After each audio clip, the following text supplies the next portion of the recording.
Hey everybody, Jason Shadrick here, back at Premier Guitar headquarters. We brought in, all the way from Nashville, Daniel Donato to come, and he's rolling through in town for some gigs. We thought we'd bring him into the office to talk about guitars and pedals and amps and all sorts of guitar nonsense that we're going to get into right away. But first, we're going to have Daniel play us in with a tune, right? What tune are you going to play first, Daniel? I'll do a song of mine. I'll do a song called Diamond in the Rough. Cool. So while he's playing that song, drop your comments and questions and rumors and myths about you in the comments below so we can get to everything. But we'll have Daniel take it away. I changed my mind. I'm gonna do a song that has more guitar on it. I'm gonna do a Merle Haggard song. Let me get this microphone ready. All right. Cool. This is actually the first song I ever played on stage.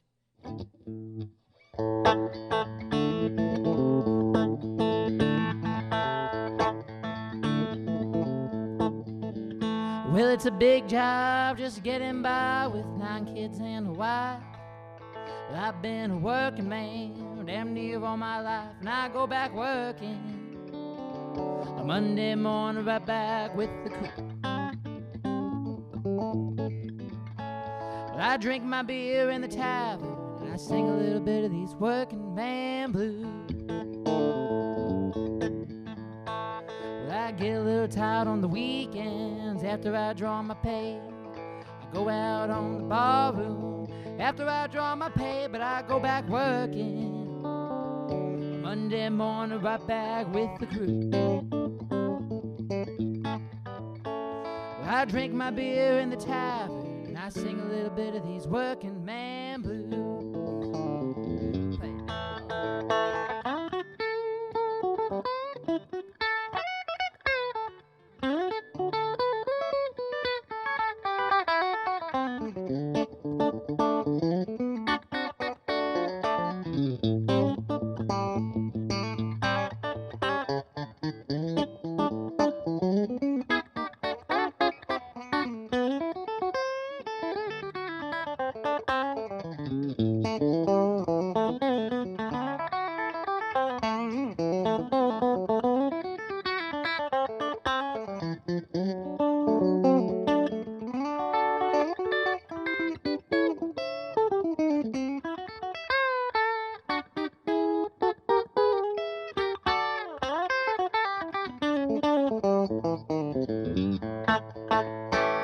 Well, hey, the working man, a working man like me, ain't never been on welfare, and that's one place I won't be. But I go back working Monday morning right back with the crew.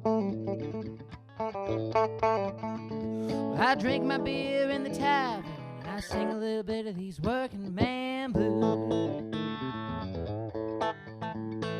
When I drink my beer in the tavern, I sing a little bit of these working man blues.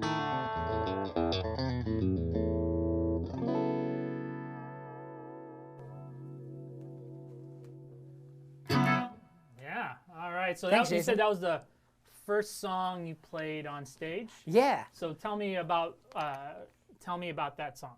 About the situation when you played it on stage. What was it? Yeah. Do I talk into this mic or just mic on my shirt? Just move the mic out of the way. Yep. All right. Love that. That mic kind of shocked a little too. It's initiation. That's how we it's, weed people out. You passed. We may continue. Yeah. So I was 14 and I walked into a bar with my dad, a bar in Nashville, Tennessee, and I was just there by happenstance checking out some live music in the summer, and they asked me up on stage because they said I looked like I played guitar because I had long hair, and they said key of A, and they handed me a Telecaster, and I didn't really know where key of A was on the guitar at the time, and I just kind of fidgeted my way up to where it was on the fretboard, and then immediately had the most fun I've ever had in my life by hearing my own notes come out of a guitar amp from behind me out into a room, and it was a very fast version too. It was like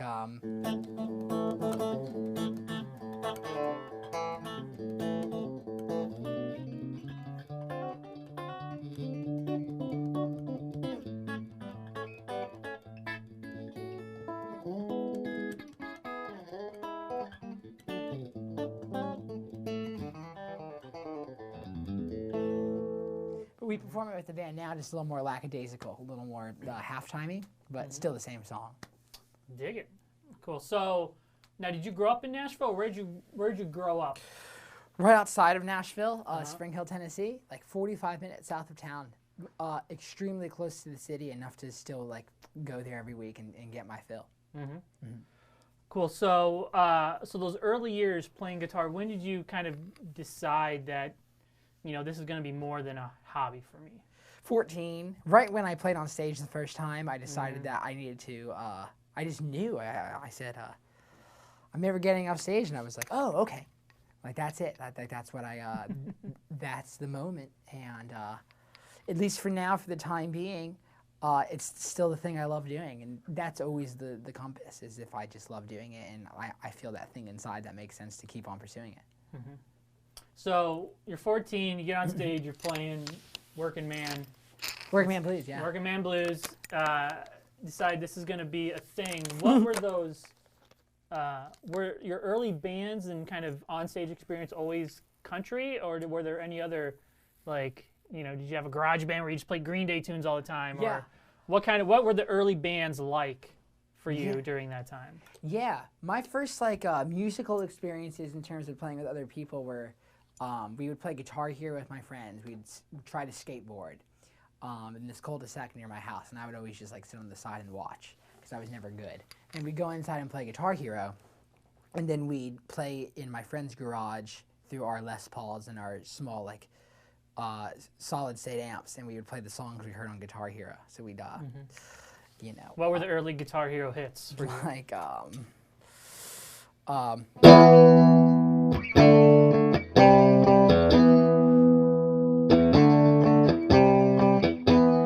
Danzig, or like,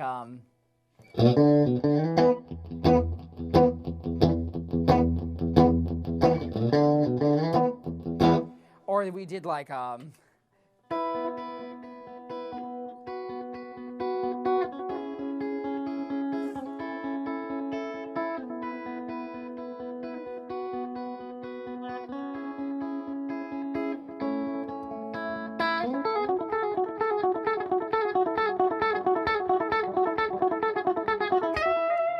things like that. Or like,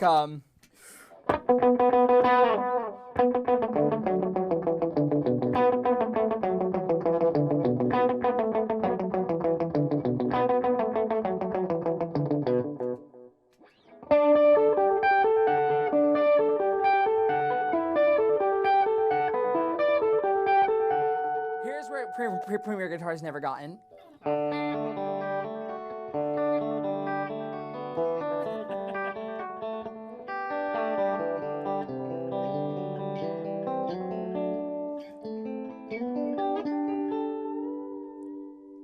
How about Sweet Child of Mine into pedal steel outro that has never been done, I'm assuming, on YouTube live stream, so we have a That could be.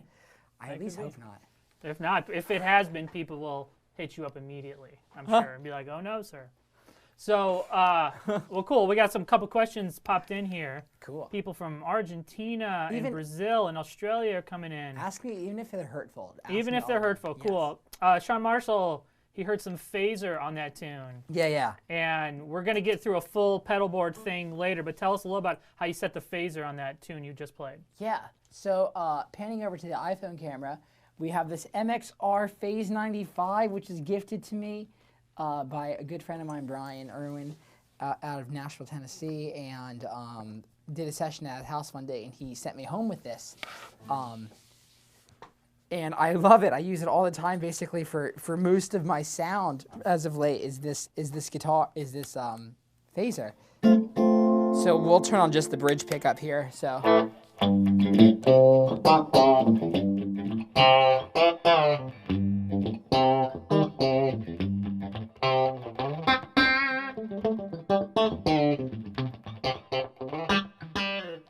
It's a great sound. I really don't know what the light setting means. So we'll turn it on right here. I just know I like the sound of it on. Which honestly, man, is kind of the way I like to operate with pedals. I don't like to know what they all mean. I kind of just like to use them strictly for sonics.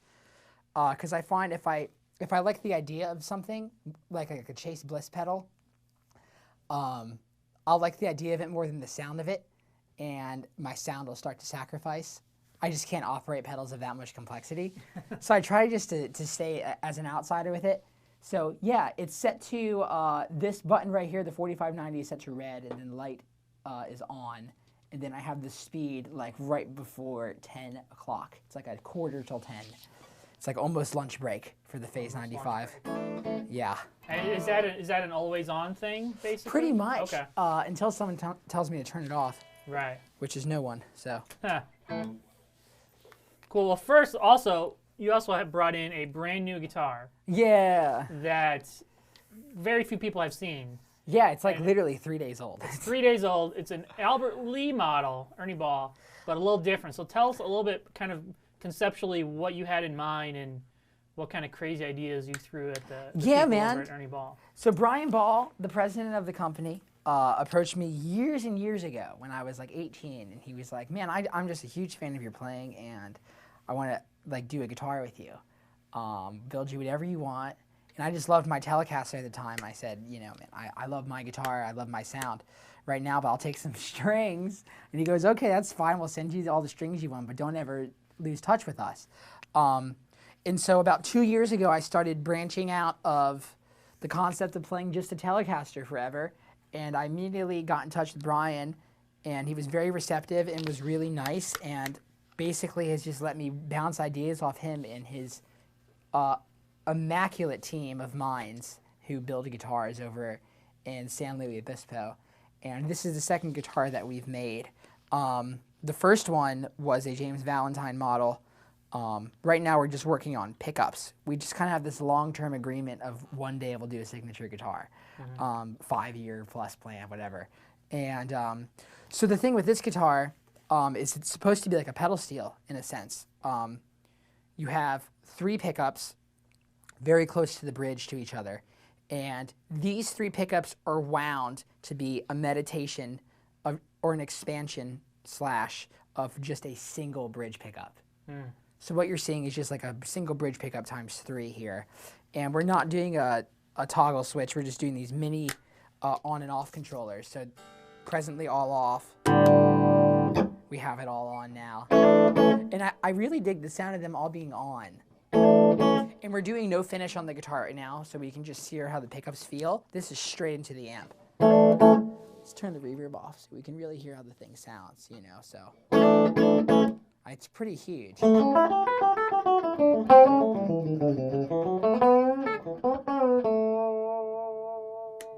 Now it's just middle and neck.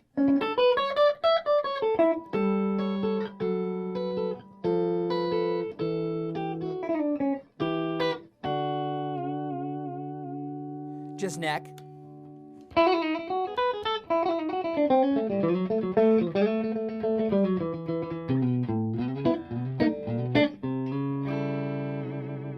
And then just the bridge is really something else.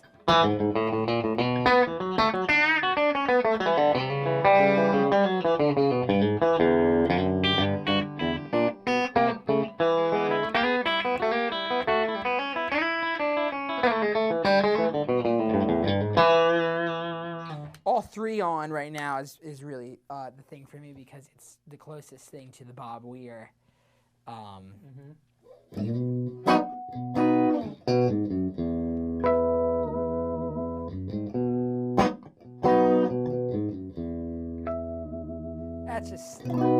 That's really it, you know? It's very smooth.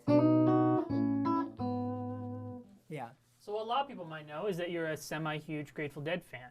Semi-huge. So how did a 14-year-old from Spring Hill, Texas encounter Grateful Dead music? Was it through your parents or friends? My first time, the first 2 CDs my dad ever gave me when I was 12 were the Led Zeppelin box set, which is an astounding collection of music, and then American Beauty.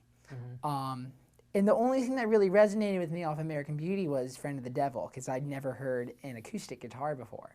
I'd never heard, or a clean electric guitar as well, like off like Operator. I used to know how to play it. That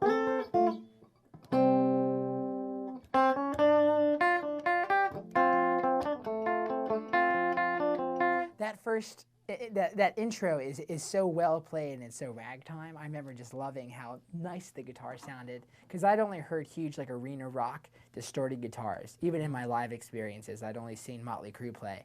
So that really resonated with me. But it wasn't until I was 16 or 17 until a history teacher of mine had come to see me play at this bar I was playing, Roberts, in Nashville, regularly. I was playing there 4 nights a week. And he came to see me one day after school, play there. And the next day, he kept me after class, and he gave me, I still have them today. Man, they're huge. They're probably this thick each, of 3 binders full of bootlegs from the dead. And he said, CDs? Yeah, CDs. Yeah. And he said, this is gonna keep you for the long haul. It's gonna last you for the long haul. And you're gonna grow with this music, and you're gonna love it. And sure as day, he was right. I still listen to those CDs to this day. I still haven't gotten through all of them. They're one of my favorite bands. I listen to them every day of my life. So, other people are asking, when you brought up the Dead Zeppelin, where do you see kind of your music that you make? Is it kind of in between all those, as far as you got the country side of things and the more jam band, improvisatory, and then the full-on like let's rock type stuff? You know, where does your music sit with all those influences? Yeah, the let's rock is the least amount of variable there. That holds the least amount of equity in the sound. I just naturally, I like to rock, but the music I write just isn't rock. Like I've tried to write like Dan Auerbach style songs, like Jack White style songs, because those are some of my favorite artists. But there's a disconnect in the intrinsic creator that's inside of me that They don't feel as authentic? Does not feel authentic at all, especially when I try to sing it. Growing up in Nashville, Tennessee, and always being playing country music my whole career, that's very natural. And then jamming is something I've been doing for 7 years, or 5 years now, or 6 years, sorry. So that's kind of what I do, is country and jam. Those are the 2 biggest genres for me. And those genres in themselves bleed out into, you know, jazz and western swing and blues. What kind of jazz and western swing influences have Bob you? Wills is my biggest one. Yep. You know, Eldon Chamblin, something as a guitar player everyone should go and learn about. Amazing, like walking chords. So like, you know,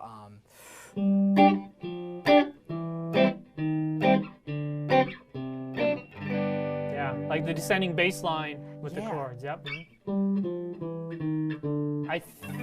I think we did in that lesson you did for us. Yeah. Almost the exact same example, maybe. Probably. Yeah. You know, he only had a few lines, but the concepts and the amount of chord changes that each song would change from, he would have the same rhythms, or the same patterns, sorry. But it's how he would use the patterns with the chord changes that'd be really slick. So it'd be like, you know what I mean? So like you have, which is kind of like a major 7 add 9 on a 4, which is so astounding. It's like, we're all on 1 here, we're all on G. Heavily relying on the cage system, so like, and then, that's astounding. That's the kind of stuff I really loved and resonated with. There's also a player in that band named Tiny Moore, who played 4-string mandolin, and he would have these really great melodic lines.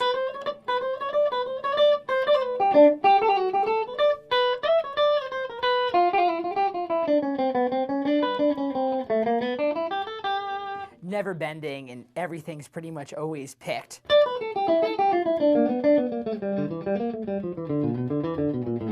There's such a cool sound to that. So back to the guitar for a second. So is this, at this moment, is this a one-off? Yeah. Or is this It's only one. something that people may, if they're interested in, may be available down the line? Totally, it's going to be available down the line, but we have no idea what it's going to be. The first guitar, we messed with the James Valentine model, and we just have 2 pickups in that model, and those are just kind of super, super telly pickups. Dudley Gimple, or I forget how to pronounce his name. I pronounced it 3 times wrong and 1 time correct. But Mr. Dudley over at Music Man Ernie Ball, Brian Ball calls him genius in every email that we have going back and forth. And he's been in charge of every pickup that comes out of that factory for the past 25 years there. So all the Petrucci, all of the Albert Lees, all of the Lukather stuff. the Lukather, right, absolutely. And then the standard lines as well, you know, like the Cutlass models and the Stingrays. Those are all him, and he does an astounding job working on those. So I can send him very specific ideas, and he'll come back to me with a technical explanation on what I'm hearing. So he's good at describing, because I imagine the language you give to him isn't so much resistors and ohms, but just a general sound, and he's able to take that information and put it into something tangible to make it work. Yes, precisely. Like the biggest thing that we had on this model was like, okay, so I want the bridge pickup sound to be expanded threefold, but every pickup needs to be useful, and there needs to be contrast within each sound. So like the bridge pickup needs to have bass, and the neck pickup, quote unquote, needs to have bridge sound to it. And I sent him examples of what I meant by that, and he nailed it. I think it's an amazing sound. And this short little tour you are on is kind of the first maiden voyage so far. So I know a lot of times with the guitar you might not really fully discover the pros and cons of it until you've kind of played it for a week on a tour. So what have you learned just in the couple gigs you've played so far on this about it? Have there been surprises?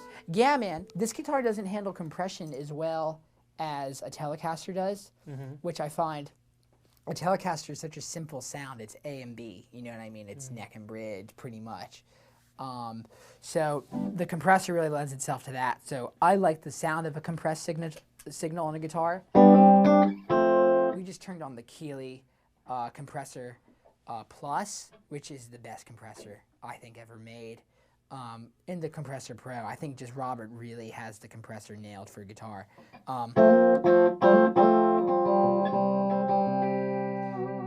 It might sound good here, but there's something about the way it feels with the band. Just that thing.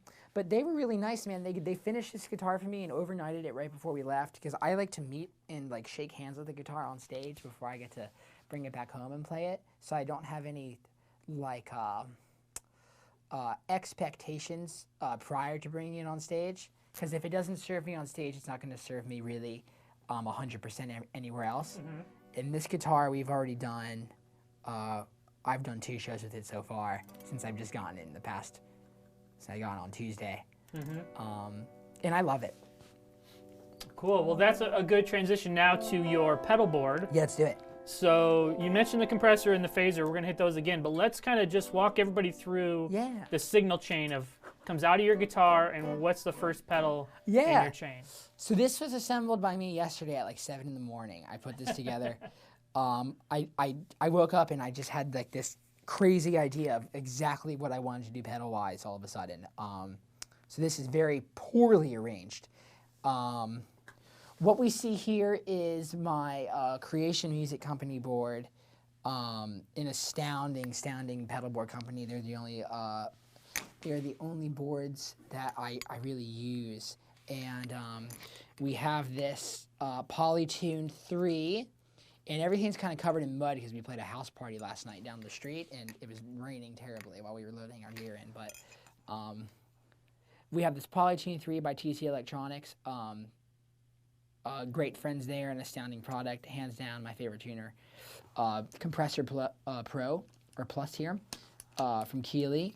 And just a smorgasbord of patch cables that are very poorly organized.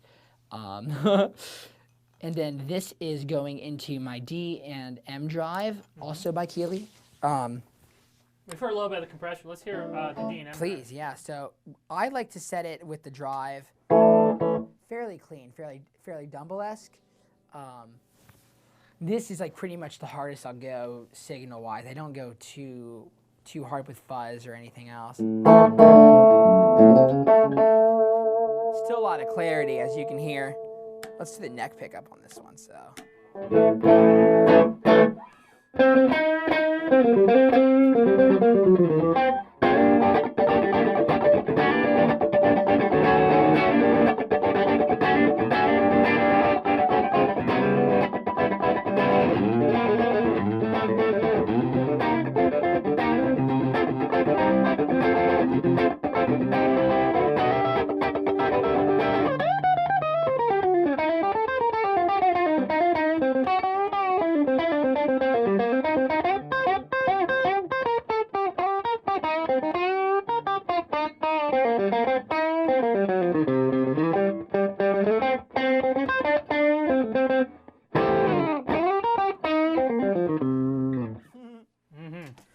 Yeah, and that's that thing.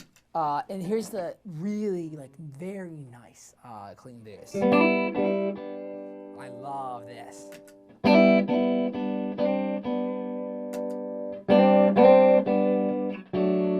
That makes all the difference in the world. So I get off on turning this. So here we have this. So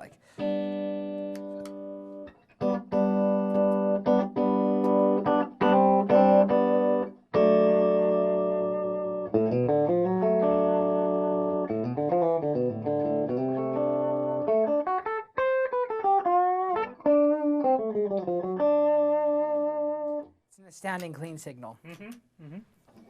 So after the D&M, where does it go? We go into another Keeley pedal. Pretty much my favorite pedals on the market are Robert Keeley. I just love the way his mind works and the ideas he has and the explanations for how he comes to combine certain pedals or what certain sounds he comes up with, and I think he just makes the best ones. We come to the Caverns, an astounding pedal of ambient capabilities. We'll turn on the delay first. I have it set right now to have a slightly longer time, but loud mix and short decay, which I like a whole bunch.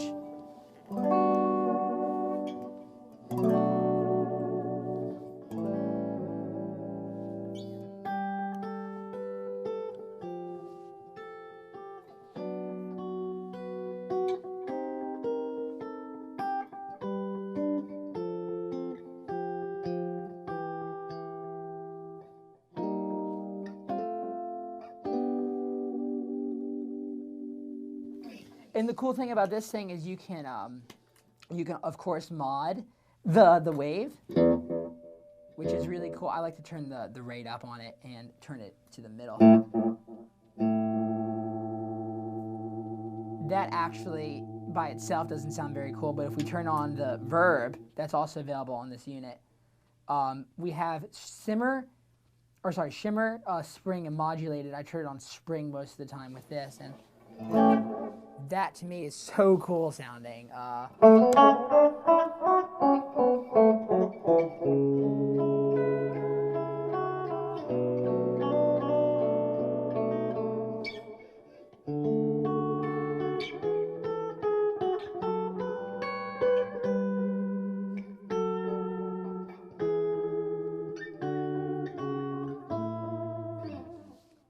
Going over to the reverb, the shimmer setting is also very, very snazzy. So we'll turn the rate up here. That's very cool.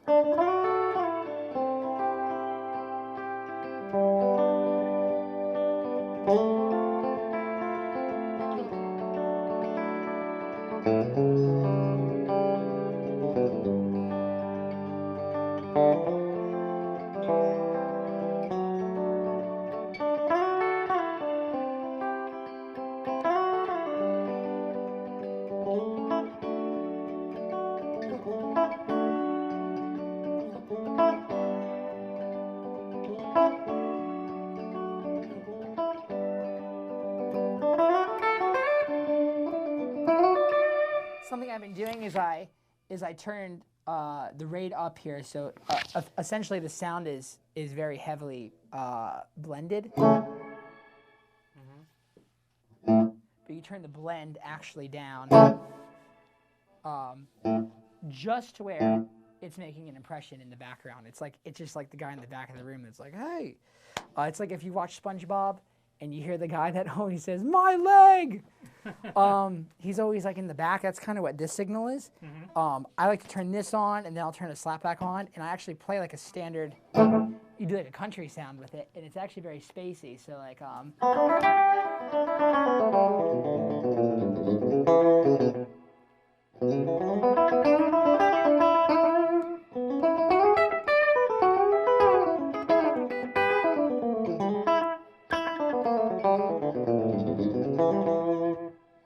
I think that's really cool. And that's kind of something I've been messing with lately. Then we go into the JHS Milkman, which is like, for me, always having been playing a Telecaster through a Fender amp, that is the essential pedal. That's all you need for a gig, really. If you're trying to get that sound. We have a delay that is strictly designed for slapback delay, which to me is the coolest thing, and I've wanted that to exist for some time. I don't know why the EQ is set that high right now. So we also have this boost here that I believe is just like a 20 dB boost at most. I use it pretty much right here, like right before noon, or I'll turn it up to noon if we're getting loud. But it does that thing, you know. And here's like that's the longest you're gonna get out of it. But you can get almost like this schizophrenic sound, like.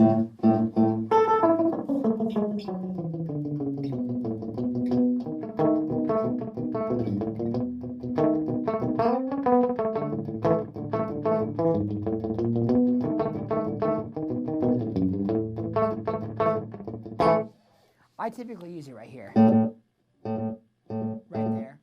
I don't know what that noise is. Weird. And I like it to repeat at most 2 times. Yeah.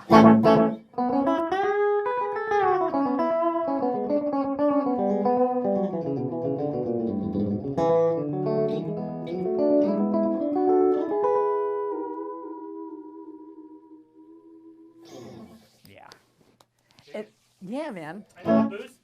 Can you demonstrate a little of the boost too? Yeah. Boost.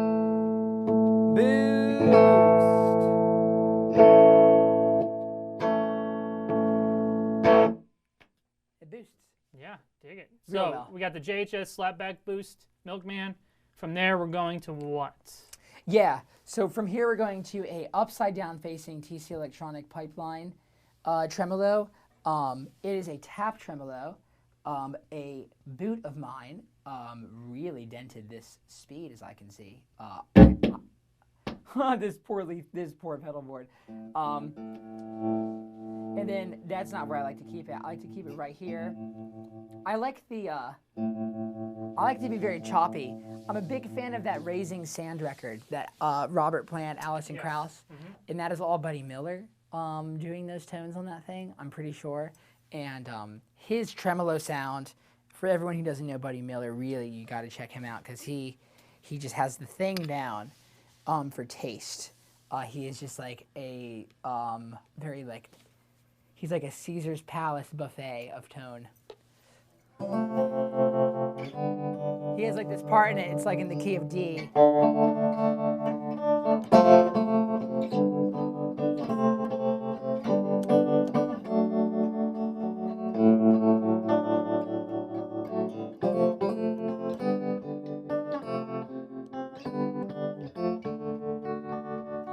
To me, that's as good as it gets.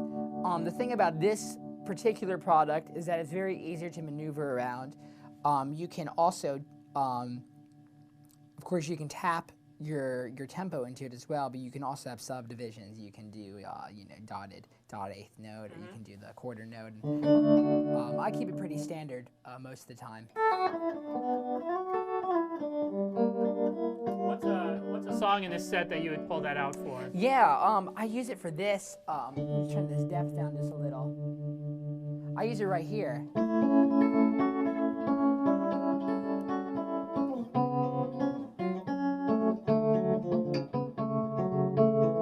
That's the intro to a song of mine called Malady Melody, and it's like a very Elliott Smith style finger picky song. And I'll turn this neck pickup off, sorry. So it's like.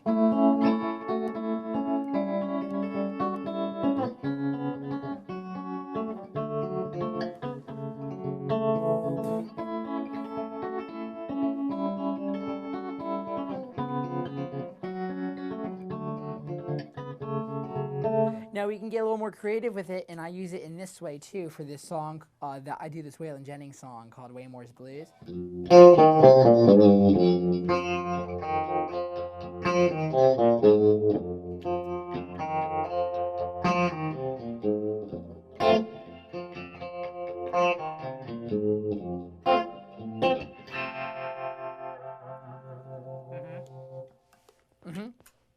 Like a tidal wave from space. Dig it. Yeah, and then we go So- into that phase. Go in the phase. Which we know how that sounds. Right.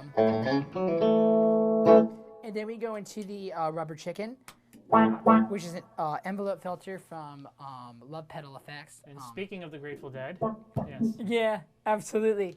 I, in the past year, have gotten really into the side of Bob.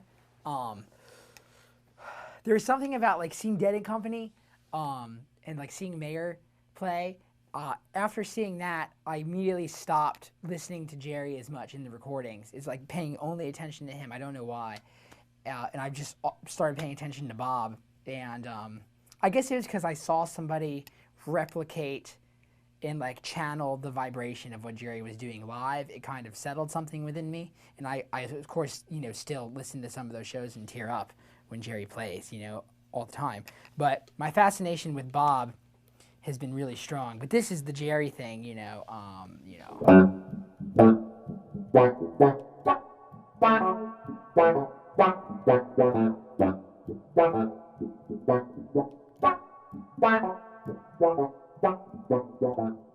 That, you're not going to beat that.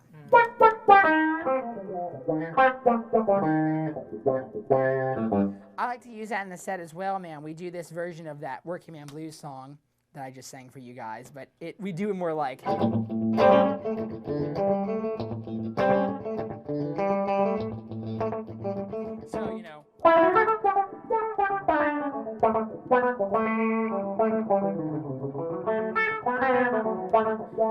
then you go country.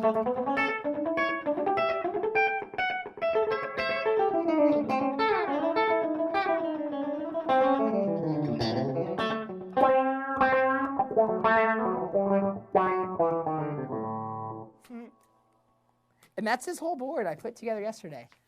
Cool. So now let's maybe have you play another song. Yeah, let's do it. All right. Yeah.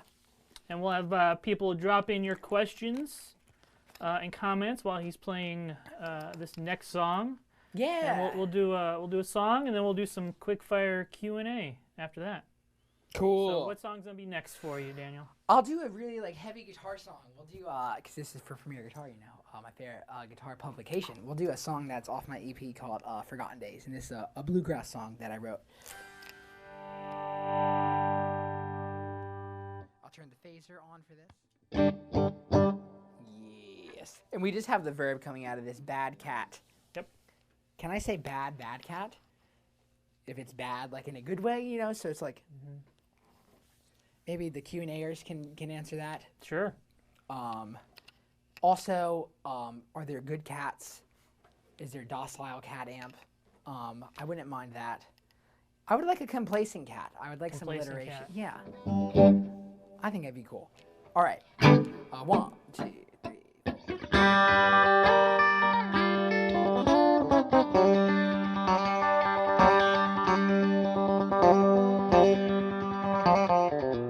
Well, every day the stage is set, morning and night. The lights must keep shining bright. My blood is still boiling, my wheels are still turning. The clock keeps on singing me sweet lullabies. I'm locked in the shambles of gambling with time. We all get the minimum wage. But time flies like hurricanes, fast lane, tidal waves. Will drown you deep in forgotten days, like words that were lost in the wind.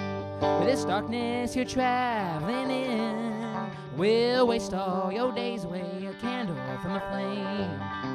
Will drown you deep in forgotten days.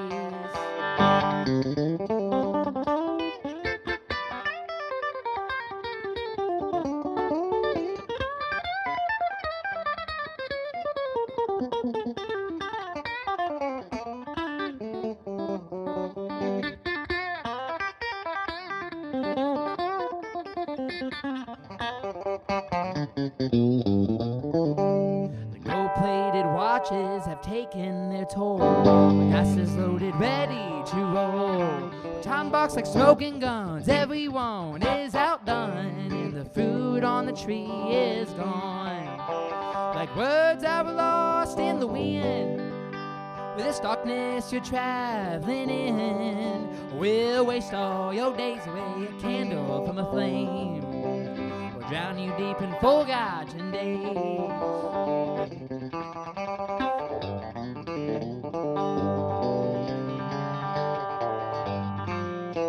Like words that were lost in the wind, with this darkness you're traveling in, we'll waste all your days away, a candle from a flame. We'll drown you deep in forgotten days. We'll drown you deep in forgotten days. Yeah. Thank you. All right, and the crowd goes wild.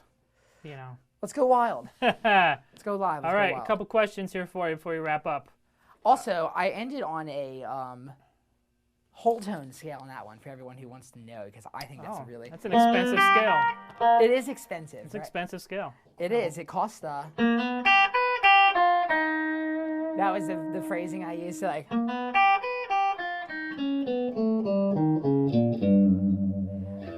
I think it's... So growing up, you're 14, you're playing in these bars. Where do you learn the musical theory side of things? Yeah, man, it was all perfect timing when I go back and look at it. There's one bar down there that hosts classic country music on the weekends when I'd go down there, because I would be at school all week. And there was this band that would play these amazing Western swing songs from 2 to 6 p.m. every Saturday. And these guys were just jazz cats, and they were playing for tips, and they had that same gig every week, and they just played the same songs. They'd play like Cherry Key, and when the singer would pass the tip jug, they'd play like Oleo or like Scrapple from the Apple. Mm-hmm. And they just loved my fascination with the music, so they would literally, I'd be sitting 10 feet away from the stage, and they would do a lick. So there'd be a steel player, a guitar player, stand-up bass, drums, and fiddle. And in Nashville, when you're soloing, you trade off sections. The steel will take a solo, guitar will take a solo, and when you're doing verses, you trade off sections who does fills while the singer sings. So like verse 1 might be fiddle, verse 2 might be steel, and it's all based on eye contact. And there was one guitar player named James Mitchell who's my first mentor in music and still is today. And he would play this riff, and so we'd be like in G or something, and he'd be like, you know, something like that. Something that just has a flair, you know? Mm-hmm. And he'd be like, whole tone scale. And then he'd play the riff. He'd like call out to me what he was about to do. Oh. And I also had a great music theory class in high school. There were just 2 kids in it, me and some senior, who really didn't like me at all. I don't even remember his name. And so I would just read this music theory book every day for like an hour and just do voice leading exercises.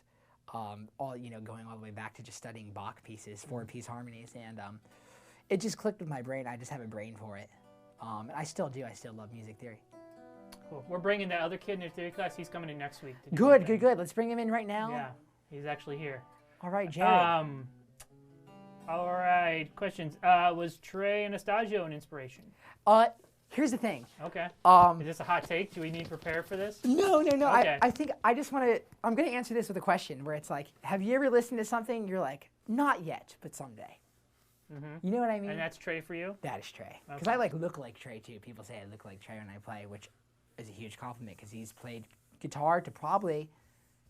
I wonder how many more people have played guitar to more people than Trey. It's a lot. I mean, he's played some pretty big. You know, right. like the New Year's, like the millennial thing down in Florida where they played for 8 hours straight or whatever. What was that? Oh, like the 99 to 2000 New Year's? They played for 8 hours? They played an 8-hour set, yeah. See, to me, like that's like the best thing I've ever heard. Or like the Baker's Dozen thing was the coolest thing. 13 shows, you know? Yeah. So, all right. One day. Have you played with Johnny Hyland? I imagine you guys have definitely run across paths. Yeah, I used to take lessons in his living room. There you go. He would charge $100 an hour. You take lessons. Yeah. Can you recommend any practice ideas for, Anthony Johnson asks, can you recommend practice ideas for an intermediate player who might be stuck in a rut? Yeah, so you're kind of always stuck in a rut.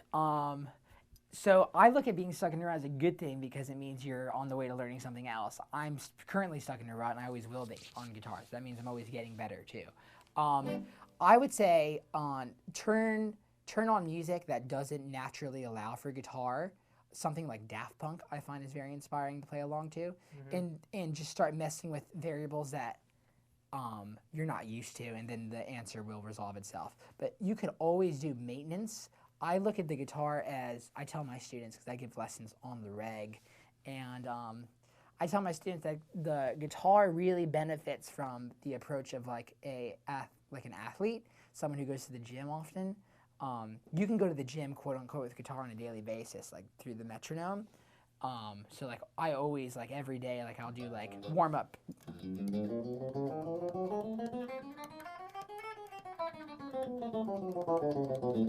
Things like that, or I'll do like scale, like up and down in fours. Do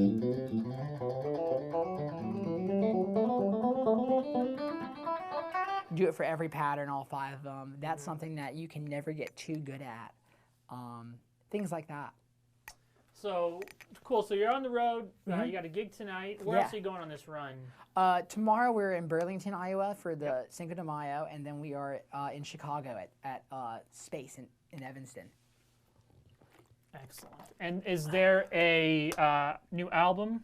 Yeah, in the works, coming out? What's the status of that? Man, it's ready. Okay. It's going to be out on May 25th. We haven't announced it. This will actually be the first announcement of the thing. It's going to be called Modern Machine, and it's my first release of music. And there's guitar that has never been done anywhere else that is on the record. 100%. That's high praise. It is, man, but I put a lot of work into it. Cool. So where can people go online as we wrap up here to find out more about your tour dates, your forthcoming album? Yeah. Get in touch with you for guitar lessons. Yeah. Troll you. Where can people do that? Love all those things. DanielDonato.com, of course, is a good plug. And my Instagram, Daniel Donato, or the Daniel Donato, which is not narcissistic. I know there's others, but I just beat them to it. And I bet if you do like this type of thing, it'll show up magically on the screen if you just point down. He's going to do it. There it is. All right. Yeah. Let's trust it's there. There it is. Look at that. Love that. Thanks for Premier Guitar Team. I like that a whole bunch. All right, so people Anything can, else? troll you on Instagram, all that stuff. Literally, I'm so active. I so believe in the power of social media. So I'm on there every day posting cool things. So you really should follow me if you like guitar players in any shape or sense whatsoever, because there's good stuff to be learned and listened to. Perfect. Yeah. Well, thank you so much, Daniel, for coming in and spending some time with us and playing some tunes. Thanks for having me, Jason. And we'll see everybody next time from Premier Guitar.